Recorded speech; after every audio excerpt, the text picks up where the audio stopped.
was an anointed cherub until iniquity was found in him. Welcome. This is another edition of Truth Bites with TJ.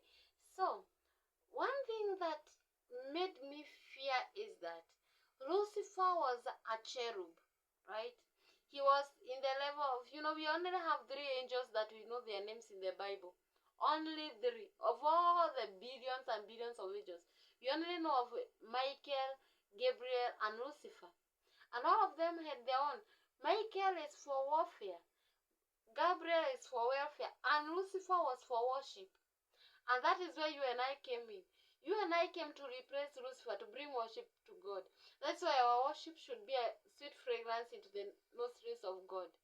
Because we came to replace the cherub who was in charge of worship back then. Now, what happened to Lucifer? He was an angel that was actually, he headed that, because there are 3 angels that we know. Those big angels, the cherubs, there are only 3.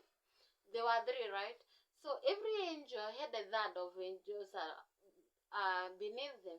So Lucifer had a third of angels. And you can imagine you're in command. You're like a general. You are like, the president has entrusted you with this troop of people and all that. And in fact, he was the one that was given the best of the best positions. Can you imagine? Just we have the stones that he was using to build the New Jerusalem with and all that, with worship and all that. And he got to the 9th and everything went. And he was to go to 12. So he was only remaining 3 of them. He had already bet 9. He was only remaining 3 and he crashed everything. Why did he crash the 3? Why did he crash all the work that he had done? It was because iniquity was found in him. What is iniquity? Iniquity is when our will goes against God's will. You may try to plead with God and tell him, God, I don't want your will. It does not fit to whatever I want. Please, have mercy. I want my own will. Yes, we have God's perfect will and we have his permissive will. Please, don't ever pray to God to give you the permissive will. Always. One thing I have always prayed to God and I desire is God's will. God's perfect will. Because God's permissive will is dangerous. It is deadly. Why? One day the Israelites were walking along, the wilderness, going to their promised land. And they complained and complained until God was like, hey, these people, I'm tired of you. Let me give you what you want. And the moment they were eating, while the food was still in their mouth, which was the permissive will, it wasn't God's perfect will. God didn't want to give them that. They complained until God had to just give them what they wanted, the permissive. And what happened? As the food was still in their mouth, the wrath of God broke out. Listen, Hosea was to die. But you know what? He turned to the wall and cried and pleaded with God and reminded God of all the days that he served God genuinely and everything.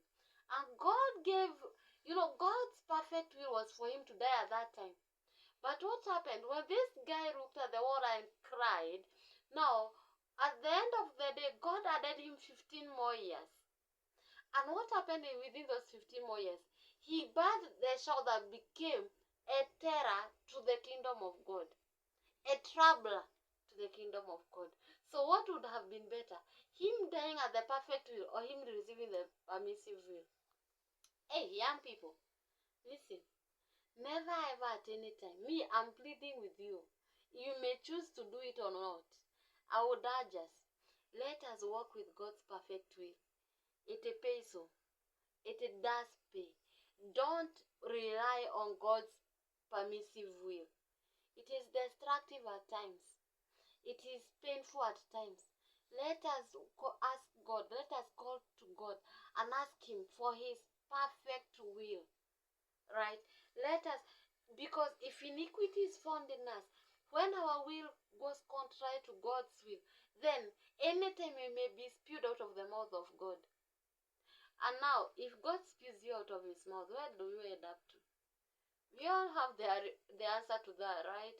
So if you want to remain in God's presence, in God's protection, God's covering, God's shadow, being built on the rock that stands sure, that is never shaken and all that, then one thing we need to do is that we must try and plead God for mercy, that iniquity may not be found in us, so that we not be cast out from the presence of God.